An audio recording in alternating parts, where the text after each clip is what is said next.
los orígenes, un tema fascinante que estudiaremos a lo largo de este trimestre. Estamos juntamente con el profesor Fernando Eluqui, quien es biólogo y teólogo, para presentar y dar una introducción a esta lección. También está con nosotros el pastor Edgar Horna, que es también teólogo, es actualmente el decano de la Facultad de Teología y es un estudioso de la paleontología. Vamos a conversar juntos sobre este fascinante tema del creacionismo o evolucionismo, la posición bíblica y la posición que no está de acuerdo con la Biblia. Vamos a entonces iniciar este diálogo y vamos a hacer una oración.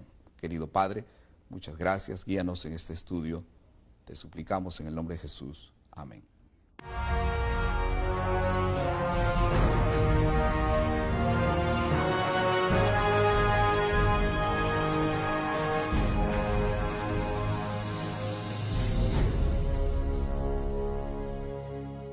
¿Cómo es este grande conflicto? En busca de los orígenes. Mucha gente quiere saber cómo comenzó todo.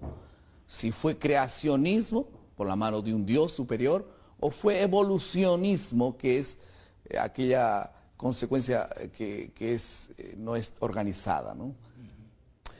Sencillamente, mi área es las ciencias. Me he metido en muchos lugares de alta investigación en Argentina, en Estados Unidos, en distintos lugares, para ver hasta dónde llega el intento humano de explicar los orígenes en una forma científica. Muchos me preguntan, ¿puede usted demostrar científicamente la existencia de Dios? Y nosotros, lógicamente, decimos, si tú sabes ciencias, estás haciendo una pregunta que no funciona. Porque la existencia de Dios es una cuestión de carácter espiritual. Las ciencias fácticas, como la física, la química, tienen el método experimental. Es imposible aplicarlo a Dios. Y las ciencias ideales o formales, lógica, matemática, filosofía, etcétera, no tienen un método de verificación. En las ciencias sí, pero el asunto ahora es cómo explicar. Y yo he encontrado a través de los años hasta ahora que se les ha ido desmoronando el piso. Por ejemplo, para explicar el origen del universo, la teoría del Big Bang, propuesta por George Gamow, ¿no? Alfred y Bethe, el Big Bang caliente, empezó como que una explosión de algo desde el centro, actuó, y por eso es la expansión del universo y el alejamiento de las galaxias. Pero se dieron cuenta que la velocidad, en vez de ir parando, frenándose, se está acelerando cada vez más. ¿Cómo explicar eso? Una nueva rehipótesis sería la de la energía oscura. O sea que es una fuerza desconocida.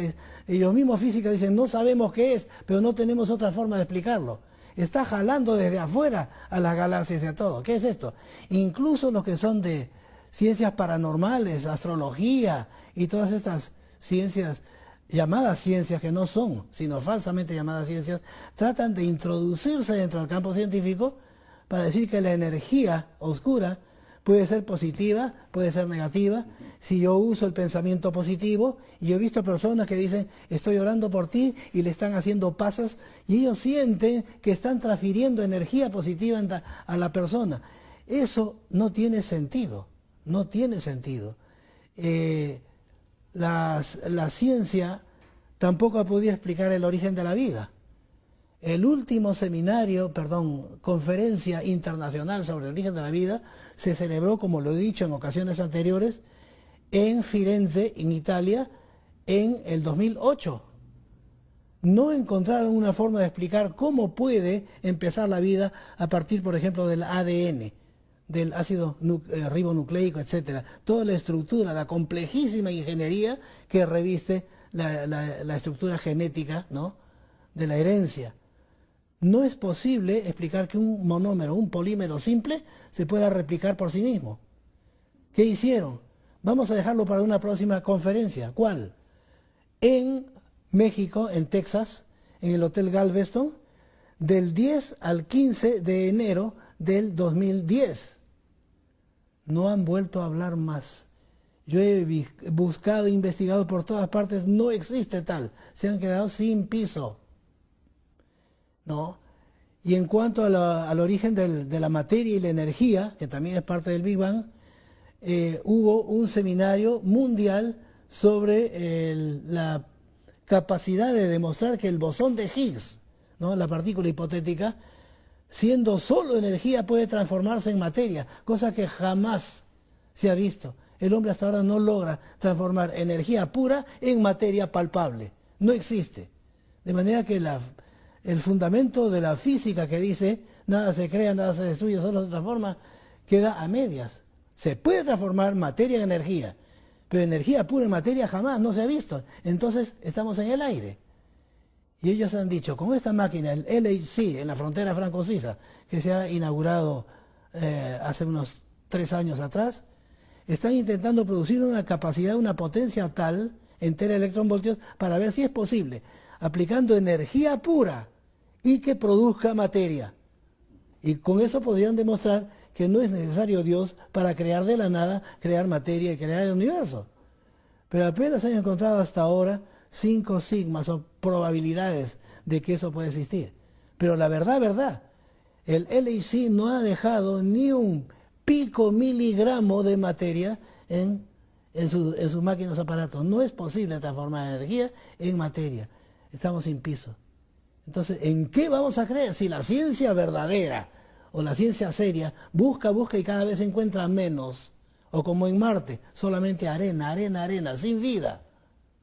Entonces, ¿no será que hay un diseñador que es el que crea la vida, que es el que dijo acá mientras caminaba en la tierra, he venido para que tengan vida y para que la tengan en abundancia?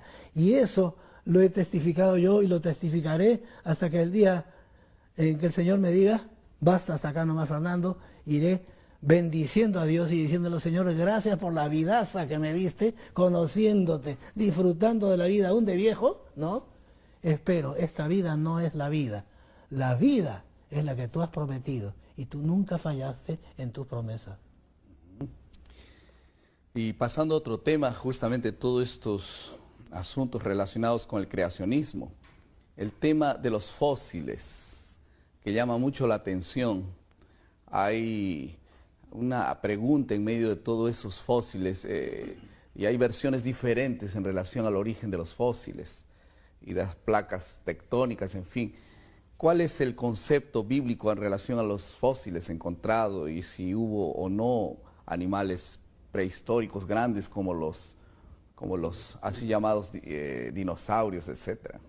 Bueno, este es un tema que a todos nos fascina y en los últimos 150 años se han suscitado una serie de descubrimientos paleontológicos muy importantes en diferentes partes del mundo y de diversos tipos y calibres, ¿no? Por ejemplo, se ha encontrado no solamente restos óseos fosilizados de los llamados dinosaurios, ¿no?, que han sido clasificados en varias especies, aunque no son muchas, en realidad son pocas. Algunas están casi completas, otros son simplemente restos, muy pocos restos parciales. Y en algunos casos casi completos, como por ejemplo las ballenas fosilizadas que nosotros tenemos aquí en la formación Pisco, al sur de la ciudad de Ica.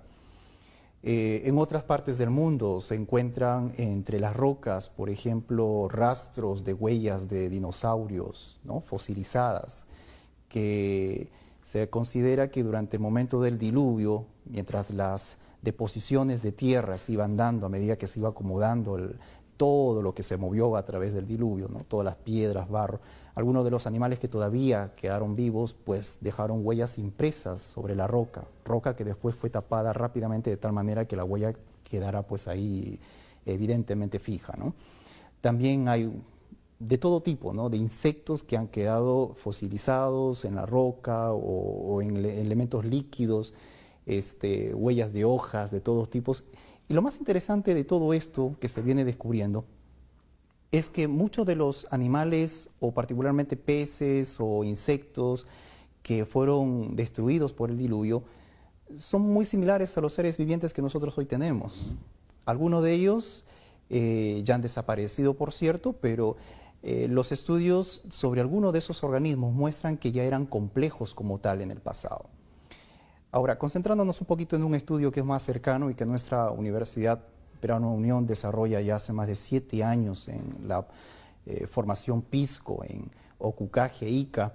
Allí hay cientos de ballenas enterradas en diatomea, que es una especie de algas fosilizadas que en grandes cantidades han formado prácticamente montañas. Y a la superficie afloran una cantidad variada, no solamente de ballenas, sino de otros seres marinos. Zona que se encuentra a una distancia de unos 7 o más kilómetros de la costa. ¿Cómo llegaron ahí? No es fácil explicar eso, ¿no? Quienes creen en la evolución pues piensan que el mar en algún momento llegó hasta ese lugar, que quedaron aislados en algún momento y bueno, fueron muriendo a medida que pasaba el tiempo. Pero las investigaciones demuestran que esas ballenas murieron de forma muy rápida, muy abrupta, porque cuando uno compara la muerte de una ballena actual con los rastros fosilizados que tenemos ahí, no es igual. Una ballena normalmente tiende a morir de una manera lenta, es decir, en el sentido que se va destruyendo su piel, sus huesos se van desmembrando y con las olas pues todo eso se va extendiendo en el mar. En cambio, estas ballenas están en posición de vida, no en posición de muerte. Sus vértebras están unidas, en algunos casos hasta el disco que une las vértebras están completas. Y si bien es cierto, algunas veces hay partes que faltan, como de las aletas o a veces la cabeza está rota, todas ellas más bien muestran evidencias de un sepultamiento que es abrupto, ¿no? No hay rastros, por ejemplo, en los huesos de carroñaje por tiburones, no hay rastros de dientes. Hay sí en el entorno a veces dientes de tiburones que se encuentran, pero los huesos no tienen rastros de aquello. Y en algunos casos todavía la capa protectora que divide el hueso con la carne todavía está ahí. Entonces todas esas evidencias nos muestran que en algún momento del diluvio esas ballenas quedaron encerradas y fueron sepultadas de una manera pues abrupta, ¿no? Todo ello corresponde perfectamente con las evidencias que nosotros tenemos de un diluvio catastrófico que ocurrió en el pasado. Y que es sustentado por la Biblia, ¿no? Exactamente, ¿no? La palabra de Dios no describe todos los detalles, describe todo el periodo de más de un año en el cual duró la lluvia que tapó prácticamente todo monte alto que existía antes del diluvio. Porque en ese tiempo no había montañas gigantes. No había, exactamente, ¿no? Sin embargo, todo fue retransformado, ¿no? Totalmente cambiado. Pero el diluvio, descrito en la palabra de Dios, nos aclara muchas cosas que nosotros encontramos en estos medios, ¿no? Cómo hay capas que están puestas en una posición que normalmente un movimiento normal de las placas tectónicas no lo haría así. Evidentemente tuvo que haber una serie de cambios bien drásticos en la corteza terrestre para producir pues, los cañones o las montañas tan altas, ¿no? En las diferencias de tamaños que hay, ¿no? La palabra de Dios simplemente cuenta este evento y nosotros a través de la ciencia estamos encontrando que ella no se equivocó, que es precisa en describir cada uno de los elementos, tanto en los fósiles que existen, ¿no? La Biblia no describe tampoco mucho o casi nada prácticamente del tema de los fósiles, habla solamente de algunos monstruos marinos, más no de los fósiles que nosotros ahora podemos ver en algunos museos o en algunos descubrimientos. Sin embargo, es interesante notar que muchos de los fósiles encontrados, muchos de los dinosaurios encontrados, no son tan grandes como realmente nosotros nos imaginábamos, pero eran animales en algunos casos que podrían sí ser demasiado grandes como para entrar en el arca o para sobrevivir en una época posterior donde en el cambio completo de la tierra no habría suficiente alimentos para que ellos pudieran sobrevivir. Entonces Dios en su misericordia también destruyó muchos de esos animales que en algunos casos han sobrevivido hasta este tiempo, ¿no? Una última pregunta para ambos, tal vez para cerrar este pequeño diálogo. La gente habla mucho de millones de años, que eso ocurrió en millones y millones de años. ¿Será que fueron todos millones de años? ¿El carbono 14 puede medir hasta cuánto tiempo? En fin, ¿qué consiste todas esas medidas de tiempo? ¿Y cuál es la posición del área de la visión creacionista?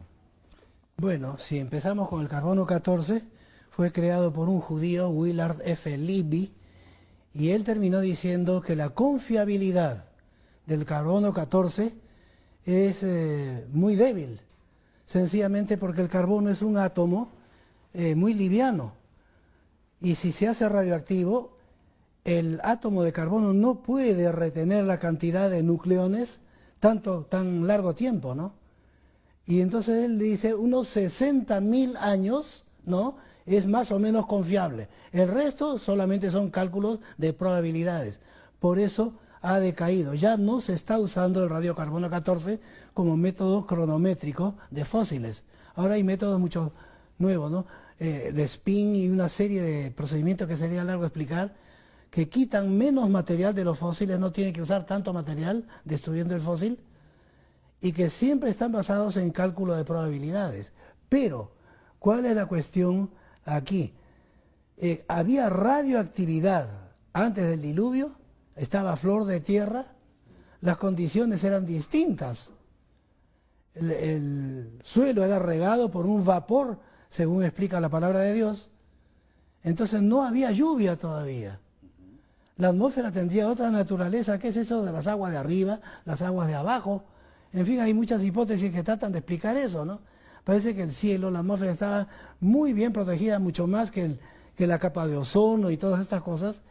No éramos vulnerables a la radiación cósmica, rayos alfa, rayos beta, radiación gamma, etcétera. No existía eso.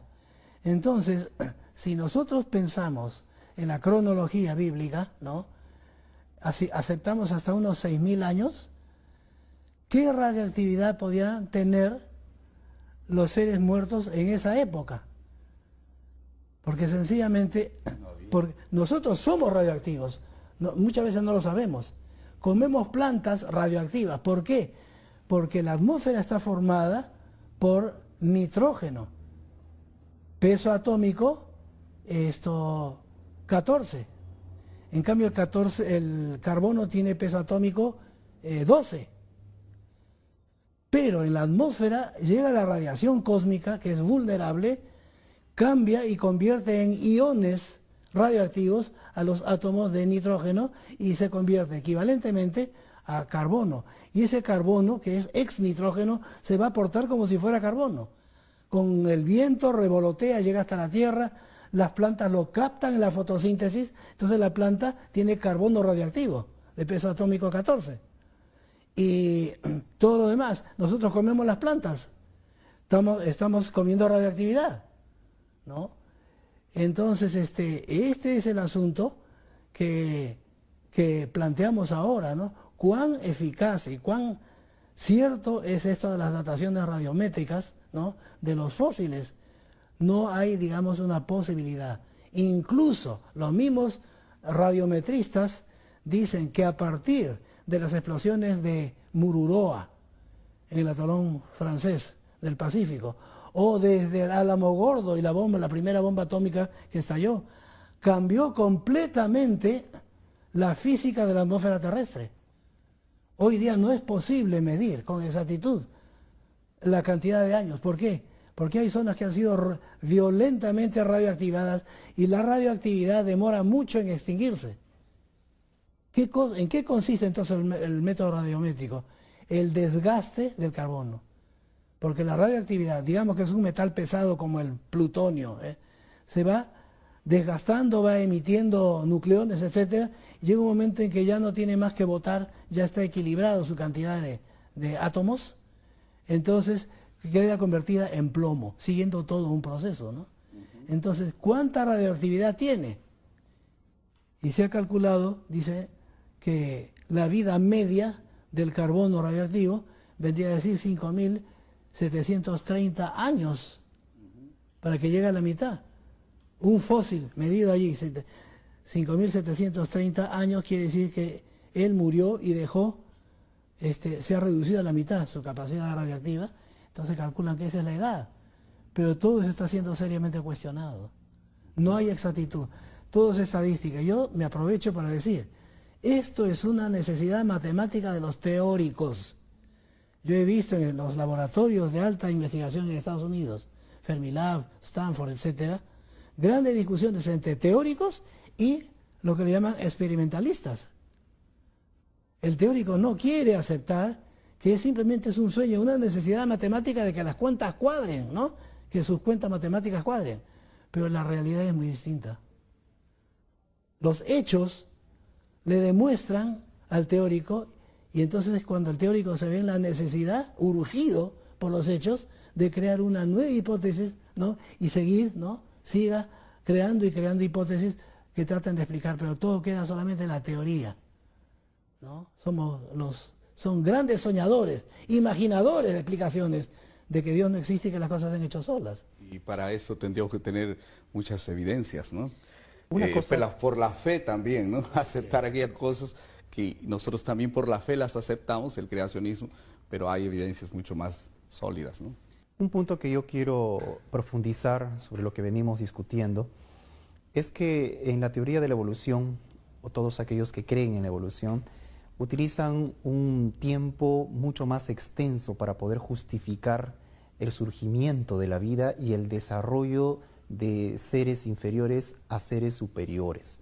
Entonces, se necesita mucho más tiempo para que se pueda desarrollar alguno de estos aspectos. Sin embargo, cuando uno recurre a la Biblia para encontrar algún sustento sobre el tiempo, la Biblia no especifica así detalladamente cómo es eso. Simplemente en la secuencia histórica de las genealogías, desde nuestro tiempo hasta atrás, nosotros podemos determinar que la Tierra es una Tierra joven, es un planeta joven, que puede tener 6.000 años o podría tener un poquito más, pero no tiene más de 10.000 años, más de 8.000 años no es más antigua.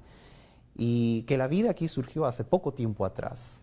Indudablemente la palabra de Dios establece que ello fue resultado de la obra directa, de la mano y la palabra de Dios, ¿no? El salmista dice explícitamente que Dios por su palabra creó todas las cosas que nos rodean a nosotros y que el hombre fue creado por sus propias manos, ¿no? Y por el soplo de vida que le dio. Así que estamos frente a un planeta donde las cosas pueden ser antiguas, ¿no? Los fósiles, pero en realidad la historia real de nuestro planeta es muy joven, muy diferente de cómo lo plantea la evolución. Otra contribución sería esta, ¿no? Se basa esto de los millones de años en las distancias, pero hay que tener presente que la Biblia, especialmente el Génesis, describe someramente la creación de nuestro planeta y el sistema de su entorno, pero no está hablando, salvo el versículo 1, dice en el principio creó Dios los cielos y la tierra, se refería a todo, pero esas son unas dimensiones muy distantes a nosotros. Está demostrado que la luz tiene su velocidad, es una constante que se puede demostrar por interferometría, ha sido harto demostrada, ¿no? El cuerpo más cercano a nuestro sistema solar es Próxima Centauri, 4.2 años luz de distancia. Quiere decir que lo que vemos de esa estrella, estamos viendo lo que sucedió 4 años y 3 meses allá. Y si dirigimos a la galaxia más cercana de la Tierra, está demostrado por el tamaño y todas las características de sus estrellas cefeidas, que la luz de Andrómeda, de la galaxia Andrómeda, demora 2.200.000 años en llegar a nosotros. Pero la Biblia no nos está hablando de esas cosas. Esas cosas las investigaremos cuando Cristo mismo nos indique, ¿no? Pero no podemos medir la Biblia con la velocidad de elementos que están muchísimo más distantes. Aceptemos la grandeza, la enormidad de un Dios que es capaz de estar en todo, hasta en el último, ¿no? Como me sucedió a mí. Un habitante en un ignoto átomo en el inmenso universo llamado la Tierra para responder una oración que yo elevé y me la contestó palmariamente. Sería cuestión de explicarlo, aunque ya lo hice en ocasiones anteriores.